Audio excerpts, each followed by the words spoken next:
Hello YouTube, it's Fine here with Hobbies of a Man once again, and today we are doing another manga review. Now today we are going to be reviewing Saint Seiya, Saintia Sho. We're going to do a review for the first 5 volumes, which are going to be shown now. So volume 1, really enjoy this with Saintia Sho on the cover. We have number 2 with Saintia Sho and Saori, or Athena, which I really like. Number 3 with Saintia Sho and Milo of Scorpio Milo, I think, or Milo. I don't know how to say it in English. I've only heard the names in Spanish. So, yeah, I like that he's blonde in this. In the TV show originally he was blue-haired, but I like the blonde from the actual original story. There we got Saint Seiya and Saintia Sho, which is probably my favorite cover so far. And then we have Saori kitted out for war, which is really nice.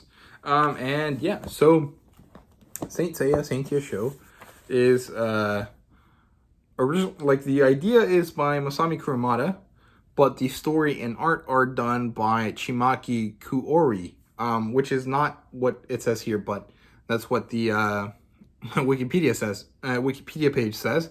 So I don't know which one's right, but it doesn't really matter. Point is, Masami Kurumada, which is the original creator of Saint Seiya, is involved in the story, and he allowed this nice woman, Chimaki Kuroru, to work on the storyline and the art in the way that she liked. So that's pretty cool. This is published by 7 Seas, as you guys can see right there. And the demographic for this is shonen, and the genres here are fantasy and magical girl. Now, I don't really understand where the science fiction label came from, because that's what you find this under. On Wikipedia, on Mal, and on, I think even on 7 Seas' own website, this shows up as science fiction, and I don't understand where that came from. There's nothing science fiction about this story. It's all about magic.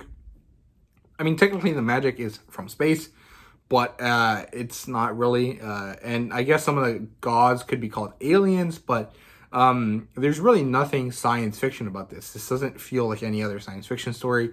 This is a very martial arts oriented fantasy story. So there you go. And adaptations wise, this has an anime, and this is a spin-off / canon story for the original Saint Seiya. Now, the premise here is basically that at the same time as the original adventure with Saint Seiya and the Bronze Knights and Saori, we have this kind of secret group of knights that are handmaidens to Athena, who are called the Saintias. And they're fighting their own battle against evil on a different front from the Bronze Saints at the same time, and with kind of like the help of Saori. Like, basically in the original series, anytime Saori's not on screen, she's off fighting with her Saintias, and that's what we get to see here now. So that's pretty interesting. I really enjoy how they managed to make it work and kind of fit everywhere, which is pretty good, because the story did need to be fleshed out a little bit. The world building was good in the original, at least from what I remember, but there was definitely a lacking amount of female characters. So I like that they kind of went back and kind of added this and made it more balanced without like conflicting with the original story. So I like that. So yeah, let's just jump into the review here. The plot line is good. It's very similar to Saint Seiya, but with like a slightly different kind of situation. And originally I thought this was going to be bad. I had noticed that this was selling here in the US, and I looked up on YouTube for a lot of kind of different reviews, and most of them ended up being Latin American reviews, which is totally what I expected anyways. And I read a lot of them, or watched a lot of them, and a lot of people didn't seem to like this story. Now, I don't know why. I think it was maybe the reaction to the anime and not necessarily the manga that kind of put off people, because this story feels really good. I didn't have any issues with it. Is it really similar to the original? Yeah, sure, it is pretty similar, but it has enough kind of stuff on its own, and it has a different perspective, but I really enjoy it, and I thought it was really good. Maybe it's not the best written action, and maybe it's not like the most deep of situations for any character, but like, it's good, and it fits the story, and it fits the universe, so I don't really have any strong complaints here. We basically follow this young girl called Shoko, who is fated to a horrible destiny because she was born under the star of ill fate, or like the star of malice or something. And she's innately connected with this evil goddess called Eris, who is the goddess of discord, due to the way the cosmos aligned when she was born. And her sister is as well for a different reason. And eventually she tries to overcome it. She tries to find her sister, who went off to be a Saintia for Saori. She finally reunites with her sister. Shit goes down, and now she has to replace her sister as the Saintia for the Equilus armor. Basically a smaller Pegasus armor. And she joins in Saori's fight. And because of that, she crosses paths with the Saints and has to fight evil in the name of Saori and humanity. And yeah, we basically get two different arcs. We get the Saintia Sho original arc, which is the first part, kind of like the whole thing with Eris, the goddess of discord. And then we jump into the Sanctuary arc, or the yeah, I guess that's what it's called in English. I don't know. Like the one where, like the big event where they go fight Hades, and they go up the 12 houses of the Zodiac in order to find the shield to revive Saori. And they do all that within the first 5 volumes, while the girls are doing their own thing on the side and kind of battling against evil in their own way.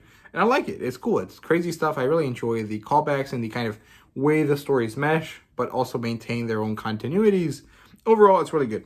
Characters-wise, good. I mean, generally good. Like, all of them are pretty good. There's multiple types of serious and stoics, and there's multiple types of brash, loud characters. Shoko is kind of like the not your typical girl kind of character, but she doesn't get annoying about that, which I like. She's definitely strong and independent and doesn't like that people want to protect her because she can protect herself.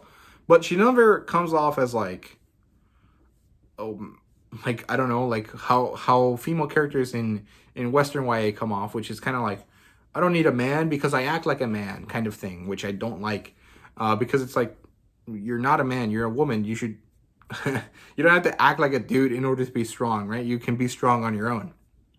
And I really like that this manages to deliver on that. These girls are strong, not because they act like men, or not because they take away their femininity like the women in the original series did, but rather they are strong because they're strong, not because of their gender in any kind of way, shape, or form. And I like that. I really appreciate that. And I like the good motivations that a lot of the characters have. I mean, they're not the best, but they're pretty par for the course for shonen characters, right? So I like it. World building wise, in and of itself, like on its own, is fine. It's good. I enjoy the interaction of the new goddess, Eris, and the way that she's kind of like opposites to Athena, and she's a different type of evil from Hades and all the other gods that we see in the original. But I think its big strength and its kind of like huge effect on world building happens on the larger world of Saint Seiya, not specifically in like this series by itself. Because like I said, it brings in that kind of element of feminine strength, that is not born out of like physical power that men have in this universe, or in like in the Saint Seiya universe, because that's kind of like what the original focused on. The original was kind of an exploration of manhood and manliness, and kind of like the traditional values that Greek people had for manliness, and what kind of like modern people took away from that. And so it focused on men, and it kind of had this kind of idea that men should be strong, and they should have convictions and ideals, and they should be virtuous. And, you know, everyone kind of thought differently about what that meant. But it also kind of had this idea that, you know, you don't have to be stoic to be man. You can be a man and be manly in many different ways, which is kind of the crux of the 5 Bronze Knights, right? Each of them represented a different type of manliness or manhood or kind of way. And I thought the best one out of the 5 was actually Shun, which was the most effeminate of the 5 Bronze Knights. Because he showed you, you know, you don't have to be traditionally manly. You don't have to be buff. You don't have to be stoic. You don't have to hide your emotions. You can be as emotional and as weak as you need to be. And that in itself is a kind of strength and power that you have.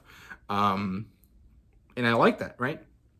But there was a severe lack of representation for women in the story, right? And I really like Saintia Sho because it adds all of the women characters and it brings in so much more power to them and more strength and kind of balances everything out. And I like it so much because these characters have the kind of opposite to the male Bronze Knights, because the Saintias are Bronze Knights as well, but just kind of like a different value.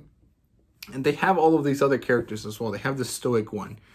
They have the very ferocious, angry one. They have the loud, brash one. They have the kind of middle of the road one. They have all of these different characters that are kind of also showing that femininity and female strength is not just about being a ditzy girl, right? And kind of like dainty and stuff, like traditional gender roles would tell you. And I like that a lot. I think it's really good. So yeah, very long gender politic-y kind of rant about the fact that I love that they added female characters into Saint Seiya, and that the female characters managed to maintain their femininity instead of having to strip it away via wearing a mask like in the original. It's really good. I like it a lot. I think it's really interesting. Art-wise, it's pretty good.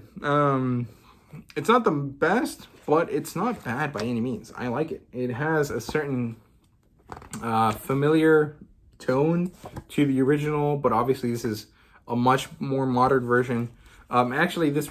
okay, never mind. It doesn't really look anything like the original, because the original has a very specific style, but it has a very kind of pretty aesthetic to it that I really like, and it's nice. Some of the characters do, like, obviously the male characters look very, very similar to how they look originally, and I like that a lot.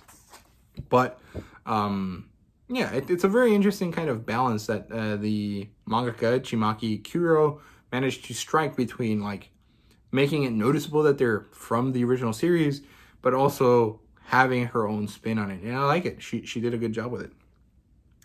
Yeah, the one thing I did want to mention is that sometimes the attacks that characters do feel very crowded. And it's not too bad, but sometimes it's like, whoa, there's way too much stuff happening here. And I don't know which volume it was in. I think it was volume 3, the one with Milo. Let's see.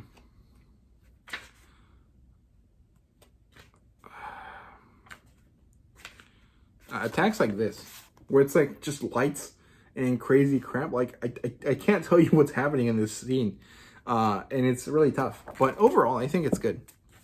I like it. I think the art is really nice. It's very good. Fan service wise, there's really none. At least now that I think about it, I guess there is some. Like the Eris character is like the kind of like tradition, like the very not traditional. I don't think that's correct, but like the very well-known kind of like evil, rich, kind of really voluptuous kind of woman that we've seen in a lot of different series and kind of movies across all different types of cultures and languages, right? It's kind of like the whole kind of like, what's it called? Like she's dangerous because she's like beautiful kind of thing. Which is, I guess, kind of not great, but like it's kind of interesting and it works really nicely for her. And there's kind of like ties between her and like the apple of Eden and like the thing that kind of made man fall from grace and stuff like that. It's very interesting. I really enjoy just like the way things are tied in. It's really cool. So I guess that character does bring in a bit of fan service. And the other character, the Dryad, Ete, I think is what her name is. Them two definitely are fanservice-y, but everyone else is not fanservice-y at all. There's a few kind of like Bishonen moments where like the guys just sparkle because they're hot, because, you know, it's Saint Seiya. And that's kind of like the aesthetic that originally happened. And a lot of people actually started doing yaoi fan art of Saint Seiya back in the day. That's how Clamp started, which is pretty cool. So yeah, I mean, I guess it just fits the style. And yeah, rating wise, I'm not really sure. Something between a 3 and a 4. Like I've spoken very nicely about this series, but I mean, it's not that good. I mean, it's like enjoyable. I liked it, but it doesn't feel like a 4 to me, and it doesn't feel like a 5. but it's too good to be a 3. It's like better than I anticipated, and so I'm not really sure what to rate it. Somewhere between a 3 and a 4. So 3.5 out of 5. That's like a 7 out of 9, 7 out of 10, which is not too bad. It was really enjoyable, but it was not amazing. It was not that great of a technical piece in terms of like it being really well done in any kind of way. The plot line is pretty basic. The characters are good, but they're also pretty basic. The world building is probably the best part, and the art is really nice as well. But yeah, I definitely recommend this if you're a fan of Saint Seiya or a fan of magical girls. This is essentially Saint Seiya if it was magical girls. That's what this is. And I'm not going to say it has a deeper, darker tone than Magical Girl series, because I don't know that to be true. And I know that actually Magical Girl series are actually a lot darker than people make them out to be, just because, you know, it's like girly stuff happening on the screen. So yeah, if you like those kind of stories, and you want to try something slightly different with kind of like a mythological style to it, this is definitely something you should check out. Similar titles are obviously Saint Seiya, and Magical Girl wise, I'm not really sure. I guess Sailor Moon, but very lightly. I mean, the armors are kind of similar. The way they are dressed is kind of similar, but it's not really that similar beyond any of that, right? So yeah, that was my very not helpful similar titles section. But yeah, that's all I have to say. So thank you guys for watching. I hope you guys enjoyed. If you did, please leave a like, subscribe, and comment down below. Let me know what you thought. Thank you guys so much for watching. I really do appreciate it, and see you guys later.